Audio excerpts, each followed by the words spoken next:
ఇలాంటి వారిది. హల్లెలూయా హల్లెలూయా. పరలోక రాజ్యము ఇలాంటి వారిది. ఎలాంటి వారిదంట? ఎలాంటి వారిదంట? చిన్న పిల్లలను చూపించి యేసయ్య అంటున్నాడు పరలోక రాజ్యము ఇలాంటి వారిది.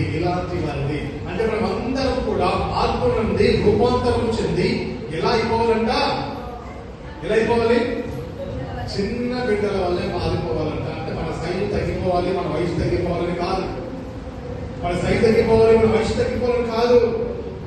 మన మార్పు పొందాలంటే పై శరీరం మార్పు పొందితే, పై విషయం మారితే దాని ప్రయోజనం లేదు. ఏం మారాలి? మన మనస్సులు మారి నూతన మగుచం వలన మనం రూపాంతరం పొందాలి. ఎలా రూపాంతరం పొందాలంటే మనము మారిపోయి చిన్న బిడ్డలాంటి మనస్సును కలిగి ఉండాలంట. చిన్న బిడ్డలాంటి మనస్తత్వాన్ని కలిగి ఉండాలంట. చిన్న బిడ్డలకు మంచి ఏదో చెడుదో తెలియదు, అక్రమము తెలియదు, అబద్ధం అంటే తెలియదు, మోసం చేయడం తెలియదు, అది అన్యాయం చేయడం తెలియదు. అలాగే మనం కూడా మార్పు నుండి బిడ్డల వచ్చి వారు అయితేనే